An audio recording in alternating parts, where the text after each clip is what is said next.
غلام خان نے جواب دیا۔ اس نے ایک اور بات پوچھی۔ غلام خان نے اس کا بھی جواب دیا۔ تھوڑی دیر یہ تفتیشی گفتگو جاری رہی۔ پھر گرانڈیل شخص نے پنجرے سے کپڑا ہٹا کر پرندے پر نظر ڈالی۔ اس کے بعد بڑی تیز نظروں سے مجھے سرتاپا گھورا، میری طرف اشارہ کر کے غلام خان سے چند سوالات کیے اور آخر میں اپنا گھڑے جیسا سر ہلاتے ہوئے ایک طرف چلا گیا۔ شواہد سے مجھے اندازہ ہوا کہ اس طویل گفتگو شنید کے نتیجے میں ہمیں ریستوران میں استراحت کرنے اور کھانے پینے کی اجازت مل گئی ہے۔ ایک چارپائی پر گانے بجانے کے آلات رکھے تھے، انہیں ایک طرف سمیٹ کر ہم نے بیٹھنے کے لیے جگہ بنا لی۔ ذرا ہی دیر بعد ایک ادھیڑ عمر شخص نے ہمارے سامنے کڑک چائے کی پیالیاں لا رکھیں۔ اس جگہ کا منظر سچ مچ کسی ریستوران سے مشابہ تھا۔ رات دیر تک کھلے رہنے والے ریستورانوں اور کلبوں میں صبح 9-10 بجے تک ایسی ہی بے ترتیب غنودگی چھائی رہتی ہے۔ دن کے 10 بجے اگر کوئی گاہک آ جائے تو اسے یوں گھورا جاتا ہے جیسے وہ سحری کے وقت جگانے آ گیا ہے۔ ہم چائے پیتے رہے اور دھیمے لہجے میں گفتگو کرتے رہے۔ غلام خان کی زبانی پتہ چلا کہ یہ اڈا اسی ادھیڑ عمر شخص کا ہے جس نے ابھی چائے ہمارے سامنے رکھی ہے۔ اس کا نام اکبر ہے۔ مدہوش بڑی لڑکی اس کی کوئی رشتہ دار ہے۔ بعض یہ بھی کہتے ہیں کہ وہ اسے بنوں کی طرف سے اغوا کر کے لایا ہے۔ 1.5-2 برس سے اس نے لڑکی کو اڈے میں رکھا ہوا ہے اور اسے پیشہ کرواتا ہے۔ ایک بار کچھ لوگ لڑکی کو اغوا کرنے کے چکر میں پڑ گئے تھے۔ انہی دنوں اکبر نے اس مستنڈے کو نوکر رکھا تھا۔ یہ بھی کوئی اشتہاری ملزم ہی ہے، نام تو معلوم نہیں کیا ہے، لیکن یہاں آنے جانے والے اسے منگول ہی کہتے ہیں۔ بڑا غصیلا شخص ہے۔ اسی اڈے پر ہونے والے ایک جھگڑے میں 2 افراد کو قتل بھی کر چکا ہے۔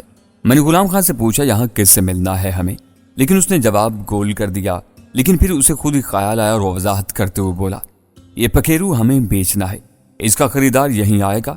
میں نے کل شام ایک بندے کے ہاتھ اسے پیغام بھیج دیا تھا، میرا خیال ہے وہ اپنے ٹھکانے سے چل پڑا ہوگا۔ میں جاننا چاہتا تھا کہ خریدار کون ہے اور غلام خان اس سے کیا قیمت وصول کرنے والا ہے۔ یہ بھی معلوم نہیں تھا کہ وہ باز کس سے اور کتنے میں خرید کر لایا ہے۔ یہ سارے سوال اہم تھے، لیکن میں بھانپ چکا تھا کہ غلام خان ان میں سے کسی کا جواب نہیں دے گا۔ پوچھ کر خواہ مخواہ خجل ہونے والی بات تھی۔ جوں جوں وقت گزرتا گیا اڈے پر چھائی ہوئی بے ترتیب غنودگی سمٹتی گئی۔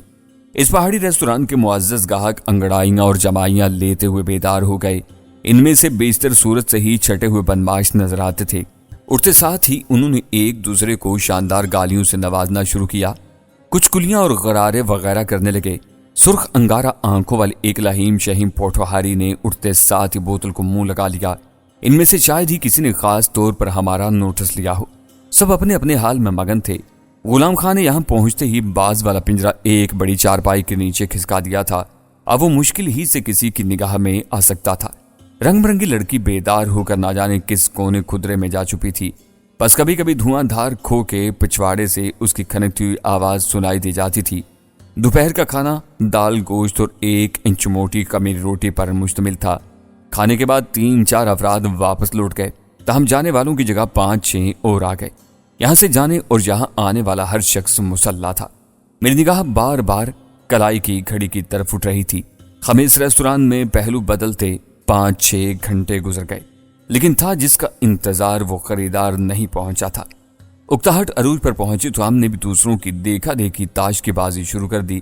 کھیل کے دوران میں غلام خان کو ٹٹولنے کی کوشش بھی میں کرتا رہا۔ وہ نشے میں تھا۔ میں نے اس کی دکھتی رگوں پر ہاتھ رکھا، سعد خان کی بڑی بڑی آنکھوں اور ان میں لپکتی ہوئی سرخی کا ذکر کیا۔ وہ اسٹارٹ ہو گیا اور جوان بیٹے کے حوالے سے اس کے ذہن میں ہونکتے ہوئے خیالات اور خدشات ایک ایک کر کے باہر آنے لگے۔ مجھے یقین ہو گیا کہ وہ اب نہیں تو 1-2 سال تک ضرور ذہنی مریض بن جائے گا۔ مکافات امن سے کسی کو مفر نہیں۔ یہاں شامت اعمال کا حقیقی اہتمام نہ ہو سکے، وہاں قدرت تصوراتی اہتمام کر دیتی ہے۔ مجرم کو اس کا ذہن سزا دیتا ہے، اس کی سوچوں کے تانے بانے اس کی کھال ادھیڑتے ہیں۔ میں غلام خان سے ہونے والی گفتگو کو بتدریج اس کی نوبہاتہ بیٹی یاسمین اور داماد شہباز پہلوان کی طرف لے گیا۔ میں جاننا چاہتا تھا کہ شہباز اب کہاں پایا جاتا ہے۔ غلام خان کی باتوں سے پتا چلا کہ انہوں نے پارا چنار کا رخ کیا ہے۔ ممکن ہے وہ شہر ہی میں کرائے کی کسی چھت تلے رہ رہے ہوں۔ لاری اڈے کے قرب و جوار میں ایک تکہ فروش رحمان زئی سے اس کے بارے میں پتا چل سکتا تھا۔ میں نے یہ معلومات اپنے ذہن کی ڈائری پر نوٹ کر لیں۔ جو ہی اندھیرا پھیلا، اس پہاڑی ریستوران میں مٹی کے تیل سے جلنے والی لالٹین روشن ہو گئی۔ ایک بڑا سا گیس لیمپ چارپائیوں کے عین درمیان لکڑی کی تپائی پر رکھ دیا گیا۔ روشنی ہوتی رات والی لڑکی چھم سے برآمد ہوئی اور پورے ماحول کو جگمگا گئی۔ وہ بڑی ہیجان خیز لباس میں تھی۔ میک اپ ابھی درہم برہم نہیں ہوا تھا، لہذا وہ خوبصورت نظر آ رہی تھی۔ چارپائیوں کے درمیان ایک الاؤ پہلے سے بھڑک رہا تھا، اب یہ دوسرا متحرک الاؤ حاضرین کو گرمانے لگا۔ چائے، شراب، قہوہ، روٹی سب کچھ وہی سرو کر رہی تھی۔ غلام خان ان سرگوشیوں میں اس اڈے کے قوانین بتاتے ہوئے کہا کہ یہاں ہفتے میں 5 روز ناچ ہوتا ہے۔ ناچ کے بعد باقاعدہ بولی لگتی ہے۔ جو 3 افراد سب سے زیادہ بولی دیتے ہیں ان کے لیے شراب اور کباب کے علاوہ شباب کا انتظام بھی ہو جاتا ہے۔ باقی صرف شراب اور کباب پر گزارا کرتے ہیں اور ہلا گلا کر کے سو رہتے ہیں یا واپس چلے جاتے ہیں۔ 8 بجے کے قریب اچانک غلام خان کی آنکھوں میں چمک نمودار ہوئی۔ میں نے اس کی نگاہوں کا تعاقب کیا۔ تنگ دراڑ میں سے گزر کر ایک قویل جثہ شخص اس روشن احاطے میں داخل ہو رہا تھا۔ وہ درمیانے قد کا لیکن چوڑا، چکلا اور مضبوط شخص تھا۔ اس کا چہرہ بھوری مونچھوں اور داڑھی میں چھپا ہوا تھا۔ پیشانی پر کوئی تازہ زخم تھا جس پر پٹی باندھی گئی تھی۔ وہ مقامی لباس یعنی شلوار قمیض اور کمبل میں ملبوس تھا۔ پاؤں میں پشاوری چپل اور ہاتھ میں چھوٹی نال کی طاقتور رائفل تھی۔ اسے دیکھ کر غلام خان بے اختیار کھڑا ہو گیا۔ اڈے پر موجود دوسرے لوگ بھی چونک سے گئے تھے۔ چند لمحوں میں مجھے اندازہ ہو گیا کہ ان میں سے بیشتر نہ صرف نووارد کو جانتے ہیں بلکہ اس سے مرعوب بھی ہیں۔ نووارد نے اندر آتے ہی لڑکی کی کمر پر اس زور کی چٹکی لی کہ وہ تڑپ کر رہ گئی۔ اس کے بعد اس نے لڑکی کے بال مٹھی میں جکڑے اور بڑی شدت کے ساتھ ایک نازیبا حرکت کر ڈالی۔ منگول ڈکشرا جو اب تک آسیب کی طرح ہر شخص کے سر پر سوار تھا صرف مسکرا کر رہ گیا۔ نووارد کی نگاہ جو ہی غلام خان پر پڑی وہ لمبے ڈگ بھرتا ہوا ہمارے پاس آ گیا۔ میں نے قریب سے دیکھا تو اس کی شخصیت اور بھی بھاری بھرکم نظر آئی۔ وہ ان لوگوں میں سے تھا جو گرجنے برسنے کی بجائے انگ بولی کے قائل ہوتے ہیں، خاموش رہتے ہیں اور صرف اپنی جسمانی حرکات اور حد درجہ اعتماد ہی سے دوسروں کے دل پر رعب جما لیتے ہیں۔ غلام خان نے جھک کر اس سے مصافحہ کیا۔ اس کے بعد عباس خان نے اس کا انگشتریوں بھرا ہاتھ اپنے ہاتھوں میں لیا۔ تب میری باری آئی۔ اس نے بے پرواہی سے اپنا ہاتھ میری طرف پھینکا۔ میں نے بھی کسی خاص گرم جوشی کا اظہار نہیں کیا۔ وہ چونک کر میری طرف دیکھنے لگا۔ اس کی تیز نگاہ میرے سراپا پر دوڑی۔ اس کی آنکھوں میں وہی تاثر نظر آیا جو مجھے سمجھا دیا کرتا تھا کہ سامنے والے شخص نے مجھے اہمیت دی ہے اور میں کوئی ایسا شخص نہیں ہوں جسے دیکھ کر یوں ہی نگاہ پھیر لی جائے۔ نووار نے غلام خان سے میرے متعلق کچھ پوچھا۔ اس میں صرف پنجابی کا لفظ میری سمجھ میں آیا جس سے اندازہ ہوا کہ وہ پوچھ رہا ہے یہ پنجابی کون ہے۔ غلام خان نے اس سوال کا تسلی بخش جواب دے دیا۔ ویسے بھی یہاں کسی پنجابی، سندھی یا بلوچی کا پایا جانا غیر متوقع نہیں تھا۔ یہ آزاد علاقہ پاکستان بھر کے مفروروں کی جنت تھا اور جنتی کہیں بھی ہو جنت کی طرف کھنچ ہی آتا ہے۔ غلام خان اور نووار میں مختصر گفتگو ہوئی جس کے بعد غلام خان چارپائی کے نیچے سے باز والا پنجرا نکال لایا۔ اب اس بات میں شک کی کوئی گنجائش نہیں تھی کہ یہی وہ خریدار ہے جس کا ہم صبح سے انتظار کر رہے تھے۔ نووارد کے اشارے پر منگول الاؤ کی طرف گیا اور گیس لمپ اٹھا کر پنجرے کے قریب لے آیا۔ غلام خان نے بڑی احتیاط اور نزاکت کے ساتھ اونی چادر ہٹائی اور پنجرے کا دروازہ کھول کر باز کو باہر نکال دیا۔ باز کی جھلک دیکھتے ہی سب لوگ ارد گرد جمع ہو گئے۔ وہ واقعی ایک شاندار باز تھا اور بڑی بات یہ تھی کہ تربیت یافتہ تھا۔ ہاتھ پر چرمی دستانہ چڑھا کر نووار نے باز کو مٹھی پر بٹھا لیا۔ باز کے پاؤں میں چھلا تھا اور اس سے ریشمی ڈوری منسلک تھی۔ نووارد پرندے کا ناقدانہ جائزہ لینے لگا۔ اس دوران غلام خان نے اپنے لباس میں سے ایک چرمی پوٹلی برآمد کی۔ اس میں کلیجی کے ٹکڑے تھے۔ یہ ٹکڑے ایک پلیٹ میں ڈالے گئے اور لڑکی کسی خادمہ کے انداز میں پلیٹ پکڑ کر نووارد کے پہلو میں کھڑی ہو گئی۔ اس کی دودھیا کمر پر نووارد کی دسترازی کا نشان نیلگوں ابھار کی صورت نمایاں ہو گیا تھا۔ نووارد کی پوری توجہ اب باز کی جانب تھی۔ اس نے پلیٹ میں سے کلیجی کے ٹکڑے لے لے کر باز کو کھلانے شروع کر دیے۔ منگول نامی شخص خوش آمدانہ انداز میں نووارد کے عقب میں کھڑا تھا۔ اس نے نووارد کو مخاطب کر کے پرندے کی تعریف میں کوئی بات کی۔ اس کے جملے میں صرف ایک لفظ میری سمجھ میں آیا اور اس لفظ نے مجھے یوں چونکایا کہ سرتاپا جھنجھوڑ کر رکھ دیا۔ یوں لگا کہ بے خیالی میں میرا ہاتھ کئی ہزار وولٹ کے ننگے برقی تار سے چھو گیا ہے اور میرے جسم کا ہر ذرہ تھرا اٹھا ہے۔ لفظ کی گونج ابھی تک میری حیرت زدہ سماعت میں باقی تھی۔ منگول نامی گنڈے نے نووارد کو ملک عیسیٰ کہہ کر مخاطب کیا تھا۔ ملک کا لفظ تکریم کے طور پر کسی بھی شخص کے نام کے ساتھ لگایا جا سکتا تھا۔ میں حیرت سے گنگ تھا اور سوچ رہا تھا کہ کہیں میں عیسیٰ جان کے روبرو ہونے کا شرف تو حاصل نہیں کر چکا۔ مقامی شکر تھا کہ میرے چہرے کے بدلے ہوئے تاثرات کو کسی نے نہیں دیکھا۔ نووارد سمیت وہ سب پرندے میں مگن تھے۔ میں نے بے اختیار اپنے ہاتھ کو حرکت دے کر پہلو میں رائفل کی موجودگی کا یقین کیا اور چاروں خانے چوکس ہو گیا۔ پرندے کا معائنہ کر چکنے کے بعد نوارد اپنی جگہ سے اٹھا اور غلام خان کے کندھے پر ہاتھ رکھ کر اسے احاطے سے باہر لے گیا۔ وہ دونوں دھواں دھواں کھو میں داخل ہوئے اور نگاہوں سے اوجھل ہو گئے۔ گمان غالب یہی تھا کہ وہ سودے کی بات کرنے گئے ہیں۔ میرے ذہن میں آندیاں سی چل رہی تھی، کچھ سمجھ میں نہیں آ رہا تھا اپنے شک کی تصدیق کیسے کروں۔ یہاں کوئی ہم زبان نہیں تھا، اور جو ہم زبان تھا وہ میری کیفیت سے بے خبر تھا۔ عباس خان کو بالکل پتہ نہیں چلا تھا کہ میں نے کیا بات نوٹ کی ہے اور اب کس کشمکش میں مبتلا ہوں۔ میں نے اسے ایک طرف لے جا کر سرگوشی میں کہا، عباس مجھے ایک شک ہوا ہے۔ کیسا شک؟ اس نے پوچھا۔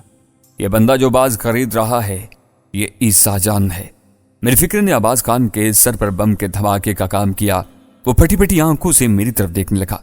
اتنا حیران چہرہ نہ بناؤ عباس خان، میں نے اسے تنبیہ کی۔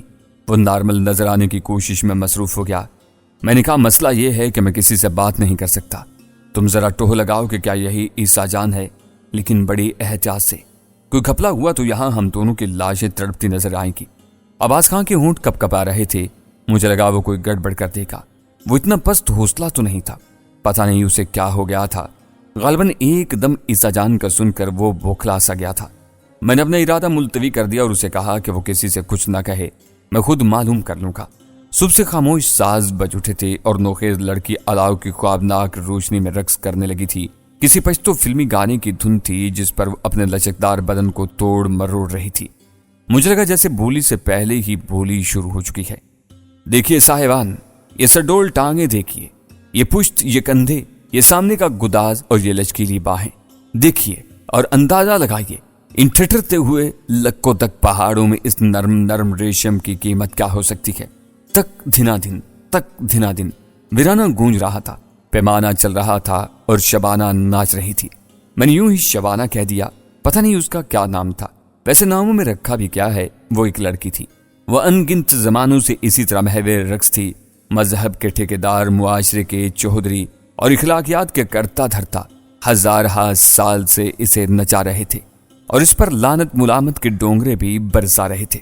یہ دونوں کام ہمیشہ سے ہو رہے ہیں اور شاید ہمیشہ جاری رہنے ہیں۔ ہم بیٹھے رہے اور لڑکی ناچتی رہی۔ سرخ آنکھوں والے پوٹوہاری پر اس کی خاص نظر کرم تھی۔ اس کے علاوہ وہ مجھ پر بھی توجہ دے رہی تھی۔ مجھ پر توجہ دینے کی دو ہی وجوہات سمجھ میں آتی تھی۔ ایک تو میں پہلی بار اس محفل میں شرکت کر رہا تھا، دوسرے میں غیر مقامی تھا اور میرا لباس نسبتاً امیرانہ تھا۔ غلام خان اور نوارد کی واپسی تقریباً نصف گھنٹے بعد ہوئی۔ جو ہی وہ روشنی میں آئے مجھے اندازہ ہو گیا کہ غلام خان کے واسکٹ میں ایک بھاری رقم منتقل ہو چکی ہے۔ غلام خان کا حشاش بشاش چہرہ بھی اس حقیقت کا غماز تھا۔ نوارد اس پہاڑی ریستوران کے مالک سے باتیں کرنے لگا جبکہ غلام خان ہماری طرف چلا آیا۔ سودا ہو گیا؟ میں نے پوچھا۔ ہاں، غلام خان نے سرد مہری سے جواب دیا اور ایک گلاس میں 3-4 انچ شراب بھر کر گٹا گٹ چڑھا گیا۔ پھر اب کیا پروگرام ہے، چلے واپس؟ تمہارا دماغ تو ٹھیک ہے؟ غلام خان نے اپنے مخصوص غصیلا لہجے میں کہا۔ اتنی رات گئے کہاں جانا ہے؟ کل دن چڑھے نکلیں گے یہاں سے۔ میری رقم؟ میں نے ڈھیٹ بن کر پوچھا۔ میں بھاگ نہیں رہا ہوں یہاں سے، وہ میرے کان میں پھنکارا۔ تمہارے 6000 میرے سینے پر لکھے ہوئے ہیں۔ اس کی باتوں سے کسی نو دولتیے کی تن فن جھلک رہی تھی، لگتا تھا کوئی لمبی رقم ہی ہاتھ لگی ہے۔ میں نے کہا، بے اعتباری والی بات نہیں ہے غلام خان، جی چاہ رہا تھا کہ یہاں آئے ہیں تو اب کچھ خرچ بھی کریں۔ تم نے خود ہی تو بتایا تھا کہ یہاں بولی شولی بھی ہوتی ہے۔ وہ میری بات کی تہہ تک پہنچ کر بولا، نہیں، آج کچھ نہیں ہوگا یہاں، آج ملک عیسیٰ یہاں ہے، آج رات کوئی بولی نہیں ہوگی۔ یہ ملک عیسیٰ ہے کون؟ میں نے پوچھا۔ وہ آواز دبا کر بولا، تیرے میرے جیسے اس کے موت میں بہہ جاتے ہیں، بہت پہنچی ہوئی چیز ہے یہ۔ حرام زادے، تیری قسمت اچھی تھی جو بچ گیا، ورنہ جس طرح تو نے اس سے مصافحہ کیا تھا نا، وہ بگڑ جاتا تو ہاتھ کندھے سے اکاڑ کر پھینک دیتا تیرا۔ میں نے اپنے لہجے میں خود ساختہ خوف سمیٹ کر پوچھا، کہیں یہ عیسیٰ جان تو نہیں ہے؟ ہاں وہی ہے۔ غلام خان نے سنسنی خیز انکشاف کیا۔ ایک دم ہمیں خاموش ہونا پڑا۔ عیسیٰ جان کسی ارنے بھینسے کی طرح جھومتا ہوا ہماری طرف آ رہا تھا۔ ہمارے قریب بیٹھے 2 افراد نے جلدی سے اٹھ کر اس کے لیے جگہ بنا دی۔ منگول بھاگ کر آیا اور جھک کر اس کے گلاس میں شراب انڈیلنے لگا۔ وہ پھیل کر چارپائی پر بیٹھ گیا اور ارد گرد موجود افراد سے باتیں کرنے لگا۔ میں نے کن نکھیوں سے اس کے تمتمائے ہوئے چہرے کو دیکھا۔ اس چہرے کو دیکھ کر یقیناً لوگوں کے دلوں میں دہشت پروان چڑھتی ہوگی۔ میں بھی اسے 6-7 سال بیشتر دیکھتا تو یقیناً ہراسا ہوتا، لیکن اب پلوں کے نیچے سے بہت سا پانی بہہ چکا تھا۔ پچھلے 7 برسوں میں ایسے موقع بھی آئے تھے کہ دہشت نے مجھ سے دہشت کھائی تھی اور موت میرے آگے لگ کر اندھادھند بھاگی تھی۔ جیسے صحراؤں میں ننگے پاؤں چلنے والوں کے تلوے بے حس ہو جاتے ہیں، میرے ذہن میں بھی دہشت کا خانہ بند ہو چکا تھا اور میں بذات خود لوگوں کے لیے ایک دہشت کا نام بن چکا تھا۔ میں نے عیسیٰ جان کو نگاہوں میں تولا اور میری انگلیوں کے پوروں میں سنسنی خیز حرارت جاگ اٹھی۔ یہی وہ عیسیٰ جان تھا جسے عورتوں کا شکاری کہا جاتا تھا اور جس کا خوف زوئے مشت کے بیچ و خم میں کسی آسیب کی طرح چکراتا تھا۔ اس شخص کے بارے میں مالک محمد نے کہا تھا کہ اسے ٹکر لینے کی حماقت کوئی پاگل ہی کر سکتا ہے۔ یہی عیسیٰ جان تھا جو مالک محمد کے گھر میں پناہ گزین ہوا تھا اور پھر اس کے بچوں کی ماں کو لے بھاگا تھا۔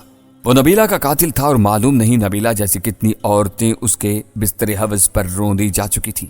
عیسیٰ جان کا سب سے بڑا کارنامہ یہ تھا کہ ایک ابلیس اس کے سایہ عاطفت میں تھا جس کا نام شنکر شکرا تھا۔ وہ ایک گالی تھا اور جس کا وجود نحوست اور بربادی کا دوسرا نام تھا۔ وہ عیسیٰ جان ہی کی پناہ میں تھا۔ حسب توقع عیسیٰ جان بلا نوش ثابت ہوا۔ وہ گلاس پر گلاس چڑھا رہا تھا اور پھر بھی پوری طرح ہوش میں تھا۔ وہ نہایت قیمتی برانڈ کے امپورٹڈ سگریٹ پی رہا تھا اور ان سگریٹوں کو آگ دکھانے والا لائٹر کم و بیش 4-5 ہزار کا ضرور رہا ہوگا۔ یہ اور بات ہے کہ اس محفل رقص و سرور میں عیسیٰ کو ایک بار بھی لائٹر جلانے کی ضرورت نہیں پڑی تھی۔ جو ہی وہ نیا سگریٹ ہونٹوں میں دباتا، دائیں بائیں سے کوئی نہ کوئی شخص لپک کر سگریٹ کو آگ دکھا دیتا۔ وہ بڑے شاہانہ انداز میں گاؤں تکی سے ٹیک لگائے بیٹھا تھا اور رانے کھجا رہا تھا۔ لال پری اب ساری محفل پر سایہ فگن تھی۔ میرے اور عباس خان کے سوا ہر کوئی ترنگ میں تھا۔ پی تو ہم بھی رہے تھے لیکن اس حد تک کہ گلاس ہونٹوں تک لاتے تھے اور پھر نظر بچا کر دائیں بائیں الٹ دیتے تھے۔ مستی میں آ کر ایک فربان دام آفریدی نے کان پر ہاتھ رکھا اور ایک سریلی تان اٹھائی۔ پشتو گیتوں کی دھنیں عموماً دلکش ہوتی ہیں۔ یہ بھی خوبصورت گیت تھا۔ ساز بجانے والوں نے خود کو اس گیت کے ساتھ ہم آہنگ کر لیا اور لڑکی نے بھی اپنے رقص کے بھاؤ تاؤ بدل کے۔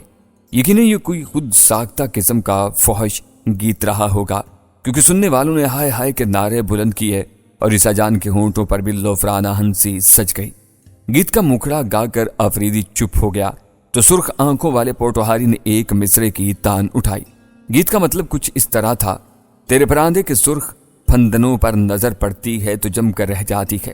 میں تیری چال دیکھتا اس طرح تیرے پیچھے چل دیتا ہوں جیسے بھوکا چھترا سبز چارے کے پیچھے چلتا ہے۔ عیسیٰ جان کو اب ساز کے ساتھ آواز کا لطف آنے لگا تھا۔ پٹواری خاموش ہوا تو اس نے تیسرے شخص کو کچھ گانے کے لیے کہا۔ اس نے بھی بلا جھجک ایک مکھڑا گا کر سنا دیا۔ اب یہ سلسلہ چل نکلا۔ باری باری سب ایک دو دو شعر گا کر سنانے لگے۔ جن کی آواز اچھی تھی انہوں نے پورا گیت گایا، یہاں تک کہ عباس خان کی باری آ گئی۔ عباس خان واقعی ایک خوشگلو شخص تھا۔ اس محفل میں ایک بھی اس کے پائے کا گلوکار نہیں تھا۔ میں نے پڑاؤ میں اسے سنا تھا اور گلوکاری کے بارے میں کچھ زیادہ نہ جانتے ہوئے بھی اسے پسند کیا تھا۔ عباس خان نے ایک گیت کا مکھڑا گایا تو آواز کے زہر نے سب کو متاثر کر دیا۔ اسے پورا گیت سنانے کی فرمائش کی گئی۔ مجبوراً اسے پورا گیت گانا پڑا۔ محفل جھومنے لگی، خوب داد دی گئی۔ یہ گیت ختم ہوا تو ایک اور کی فرمائش ہو گئی۔ اس مرتبہ فرمائش جانے محفل یعنی رقاصہ لڑکی کی طرف سے تھی۔ عباس خان کو یہ فرمائش بھی پوری کرنا پڑی۔ عباس خان کے بعد میری باری آنی تھی اور میں ازحد پریشان تھا کہ صورتحال سے کیسے نمٹوں گا۔ موسیقی سے میرا شوق صرف اور صرف سننے کی حد تک تھا۔ بہرحال قدرت نے میری مشکل آسان کر دی۔ عباس خان خاموش ہوا تو پوٹوہاری نے رضاکارانہ طور پر ایک اور گیت شروع کر دیا۔ اس گرم گیت کے دوران ہی عیسیٰ جان جھومتا ہوا اپنی جگہ سے اٹھا اور رقاصہ لڑکی کو بغل میں دبوچ کر دھواں کھو میں رپوش ہو گیا۔ جانے محفل رخصت ہو گئی تو محفل بھی زیادہ دیر چل نہیں سکی۔ شرکائے محفل تھوڑی دیر گالیاں بکتے اور ایک دوسرے کو فحش مذاق کرنے کے بعد اپنی اپنی جگہ لملیٹ ہونے لگے۔ آدھے گھنٹے کے اندر محفل اختتام کو پہنچ گئی۔ سب بندہوش ہو کر چارپائیوں پر پڑے رہے۔ حالانکہ یہ جگہ چھت کے بغیر تھی مگر چاروں طرف سے اس طرح ٹیلوں میں گھری ہوئی تھی کہ ہوا کا گزر نہ ہونے کے برابر تھا۔ پھر مسلسل بھڑکتے ہوئے آلاؤ نے فضا کو گرما رکھا تھا۔ عباس خان اور میں ایک ہی چارپائی پر آڑے ترچھے لیٹ گئے۔ رائفلوں کو سراہنے کے طور پر استعمال کیا گیا۔ غلام خان الاؤ کے بالکل قریب زمین پر لیٹا ہوا تھا۔ اس نے بھی اپنی رائفل سر کے نیچے رکھی ہوئی تھی۔ میں جانتا تھا کہ نیند غلام خان کی آنکھوں سے کوسوں دور ہے۔ اس کی واسکٹ میں ایک موٹی رقم موجود تھی۔ اس رقم کی موجودگی میں اسے نیند آ ہی نہیں سکتی تھی۔ دوسری طرف میرا بھی سونے کا کوئی پروگرام نہیں تھا۔ پروگرام ہوتا بھی تو نیند کیسے آتی؟ ذہن تو گھڑ دوڑ کا میدان بنا ہوا تھا۔ عیسیٰ جان یہاں موجود تھا اور مجھے کچھ معلوم نہیں تھا۔ وہ کب یہاں سے رخصت ہونے والا ہے اور کہاں جانے والا ہے۔ اب میرے سامنے دو ہی راستے تھے، پہلا یہ کہ عیسیٰ جان کو گن پوائنٹ پر رکھ لوں اور اسے اپنی مرضی کے مطابق چلانے کی کوشش کروں، دوسرا یہ کہ شہباز پہلوان کی طرح اس کا بے تعاقب کروں اور اس کا کھرا اٹھاتا ہوا اس کے اڈے تک پہنچ جاؤں۔ دونوں صورتوں میں خطرات موجود تھے، بلکہ ایک سے بڑھ کر ایک خطرات تھے۔ یہ علاقہ عیسیٰ جان کا گڑھ تھا اور یہاں اسے رائفل کے زور پر اپنی مرضی سے چلا لینا آسان کام نہیں تھا۔